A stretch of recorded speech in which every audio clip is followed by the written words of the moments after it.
नमस्कार, मैं हूं प्रवीण गौतम। दोस्तों, वीडियो में आपको बताएंगे कि 17 साल का वो लड़का आखिरकार कौन था जिसने पीएम मोदी की रैली में जाकर विरोध प्रदर्शन किया, पोस्टर दिखाया और नारे लगाए। पीएम मोदी से क्या मांग की, लड़के में इतना गुस्सा क्यों था जिसे बाद में पुलिस ने डिटेन कर लिया, पूरी कहानी आपको बताते हैं। पीएम मोदी का एक वीडियो सोशल मीडिया पर काफी वायरल किया जा रहा है। विपक्षी नेता तंज कस रहे हैं अरुणाचल प्रदेश की रैली को लेकर कि देखिए, टेलीप्रॉम्प्टर हैंग होता है तो पीएम मोदी को समझ नहीं आता कि बोले तो बोले क्या। कांग्रेस प्रवक्ता सुप्रिया श्नेत हो, आरजेडी की प्रवक्ता हो, सबने सवाल उठाया, मजाक उड़ाया कि टेलीप्रॉम्प्टर में आखिरकार हुआ क्या था कि पीएम मोदी भाषण देते देते रुक गए। लेकिन पूरी कहानी यह है कि एक लड़का पीएम मोदी के सामने विरोध प्रदर्शन कर रहा था। जब पोस्टर दिखाया, लोगों ने इशारा किया, सब हैरान रहेंगे कि लड़का पीएम मोदी के पास कैसे जा रहा है, कैसे कैमरे के बीच में आकर पोस्टर दिखा रहा है। तो उसके बाद कैसे सुरक्षाकर्मी हरकत में आते हैं, पहले वीडियो आपको दिखाते हैं, उसके बाद इस लड़के की पूरी कहानी आपको बताएंगे कि लड़के ने किस बात को लेकर प्रोटेस्ट किया है।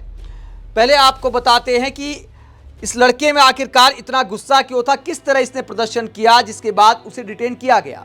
पीएम मोदी भाषण दे रहे थे, बीच में कैसे पोस्टर दिखाया जाता है, जरा देखिए। हमने दिल की दूरी भी मिटाई है, दिल्ली को आपके पास लेकर के आए हैं। इसलिए इस क्षेत्र को विकास में पीछे नहीं देख सकते। यहां विकास के लिए केंद्र सरकार। देखिए, अब वो लड़का आएगा, पीएम मोदी चुप हो जाते हैं क्योंकि लड़का पोस्टर दिखाता है, पब्लिक हैरान है। ये आप देखिए, पब्लिक की आंखों में हैरानी दिखाई दे रही है, इशारे किए जा रहे हैं कि देखिए लड़का पोस्टर दिखा रहा है, उसे पकड़िए। और ये देखिए, पोस्टर दिखाई देता है, इस पर कुछ लिखा हुआ है। धुंधली तस्वीर है क्योंकि कैमरे के एकदम पास में अगर कोई पोस्टर दिखाता है तो साफ साफ दिखाई नहीं देता। उसके बाद सुरक्षाकर्मी लड़के को डिटेन कर लेते हैं। सामने की तस्वीरें सामने आ गई हैं, ये देख सकते हैं आप। पीएम मोदी उसके बाद अपना भाषण जारी रखते हैं जब लड़के को काबू कर लिया जाता है। ये सामने की तस्वीरें अब सामने आई हैं जहां सुरक्षाकर्मी लड़के को लेके जा रहे हैं और ये लड़का नारेबाजी कर रहा है, पीएम मोदी से कुछ डिमांड कर रहा है। इसकी डिमांड क्या है, पूरी कहानी क्या है, वो भी आपको बताएंगे। पीटीआई की एक खबर आप देखिए। लड़के का नाम क्या है, 17 साल का ये लड़का है, नाम है हीगियो ओबिन, लद्दाख का रहने वाला है, जिसे डिटेन कर लिया गया। जो पोस्टर लड़के ने दिखाया उस पर लिखा था, stop hunger strike, give Ladakh their rights, यानी लद्दाख में हंगर स्ट्राइक को रोकिए और लद्दाख के हक उसको दीजिए।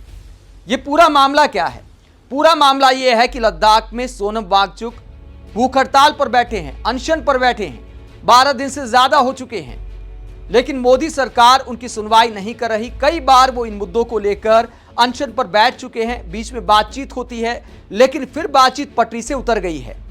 लड़का इस बात को लेकर गुस्से में था कि सोनम वांगचुक, जिन पर आमिर खान ने फिल्म भी बनाई है 3 इडियट, सोनम वांगचुक की ही कहानी है। इंजीनियर रह चुके हैं, पर्यावरण के लिए काम करते हैं। उनका आरोप है कि मोदी सरकार में लद्दाख में जिस तरह से विकास किया जा रहा है, जिस तरह निर्माण किए जा रहे हैं, वो लद्दाख के पर्यावरण के साथ खिलवाड़ है, जबकि मोदी सरकार ने वादा किया था कि लद्दाख के पर्यावरण की रक्षा करेंगे। सोनम वांगचुक इस मुद्दे को लेकर क्या कहते हैं और सोनम वांगचुक की मांग को रखते हुए ही लड़का प्रोटेस्ट करने गया था।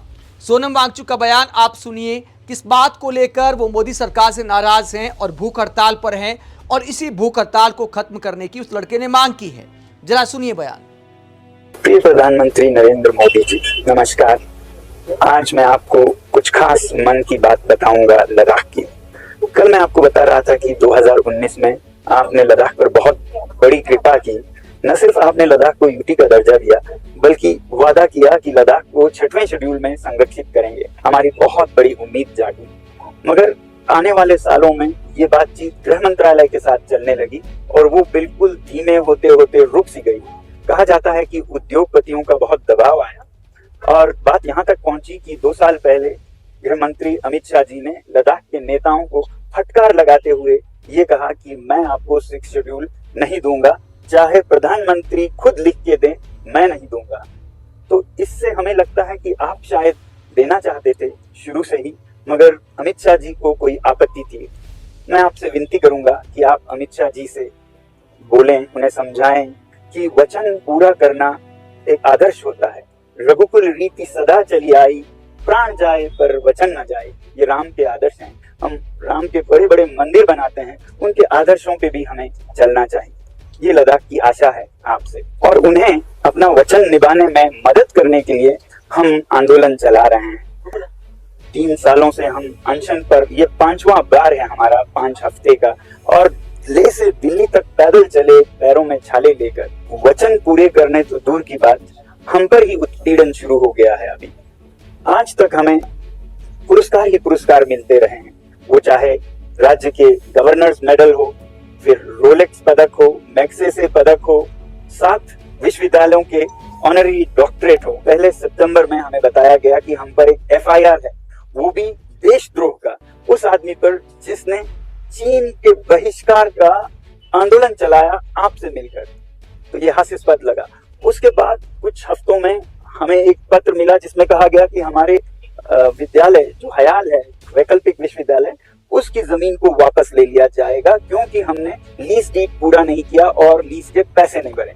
अब आपको सच्चाई बताऊं कि लीज डीड करने और पैसे भरने के लिए हम 15-20 बार दफ्तरों में गए, उनसे विनती की, उन्हें पत्र लिखा, और बार बार उन्होंने ये हमें लिखा कि ये लीज डीड जब तक नए यूटी के लीज पॉलिसी न बन जाए नहीं संभव होगा, और ये देरी सारे सरकारी विभागों में भी हो रही है, लिहाजा आप अपना भवन निर्माण जारी रखें।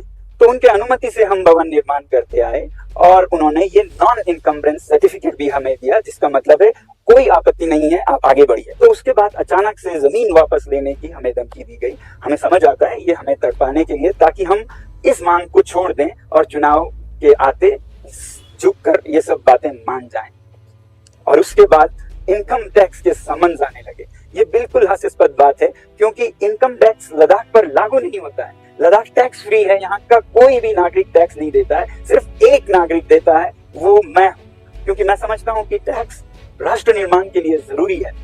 तो उस पर ये उत्पीड़न, जैसे कि कह रहे हो आप टैक्स क्यों देते हैं, आपको सजा मिलेगी। अब आखिरी त्रिशूल जो हम पे फेंका गया वो था CBI का। कुछ दिन पहले कुछ सज्जन आए जो अपने आप को CBI से बता रहे थे, वो अपना आइडेंटिटी कार्ड भी नहीं दिखाते, उनके पत्रों पर भी एक नाम लिखा है, उन्होंने अपना सरनेम तक नहीं दिया, ना बता रहे हैं, और कह रहे हैं कि आपकी जांच की जाएगी। तो ये अधिकारी एक पत्र लेकर आए जिसमें लिखा है कि हयाल ने विदेशी मुद्रा 3 बार ली बिना FCRA के, और अगर देखा जाए तो इस बात पर हयाल वैकल्पिक विश्वविद्यालय को तो पुरस्कार दिया जाना चाहिए, क्योंकि ये मुद्रा कोई दान नहीं था, कंट्रीब्यूशन नहीं था, ये तो हमारे ज्ञान का निर्यात की जो राशि थी वो दिया था।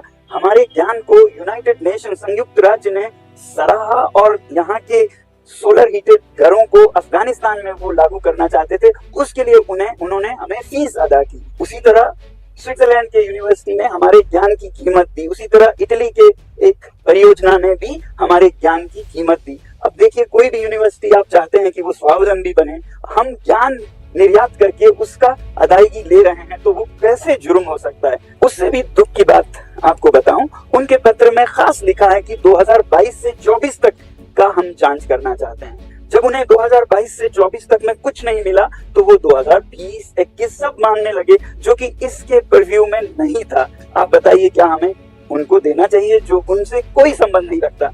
और तो और वो इसको छोड़कर फिर और एक संस्था जो कि सेक्मोल एक विद्यालय है, जिससे मेरा कोई संबंध नहीं है, अभी शुरुआत में इसकी नींव मैंने रखी थी, वो वहां पहुंचकर कहने लगे सेक्मोल के 2020 के 21 के आप ये अकाउंट दीजिए।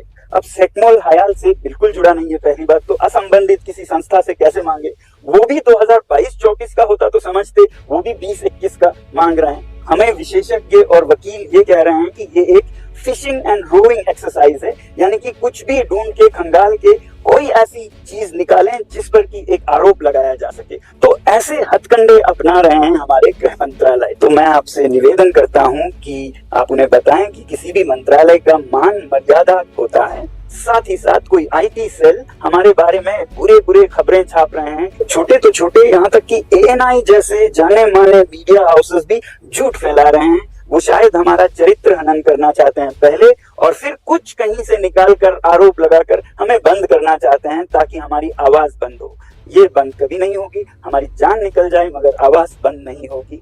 आप ही इन्हें समझा दीजिएगा। बाकी दर्शकों से मैं विनती करता हूं कि आप इस वीडियो को बहुत शेयर करें ताकि ये जो दुष्प्रचार शुरू हुआ है उसका एक जवाब लोगों तक पहुंचे। बहुत बहुत धन्यवाद। जुले और जय। तो सोनम वांगचुक का आरोप है कि मोदी सरकार ने लद्दाख की रक्षा के लिए, लद्दाख में पर्यावरण के संरक्षण के लिए वादा खिलाफी की है। पीएम मोदी ने जो वादा किया था उसके मुताबिक काम नहीं किया है। उद्योगपतियों का दबाव है, इसीलिए लद्दाख के पर्यावरण के लिए जो खतरनाक है ऐसे कई प्रोजेक्ट को मंजूरी दी जा रही है। और इसी बात से नाराज है सोनम वांगचुक।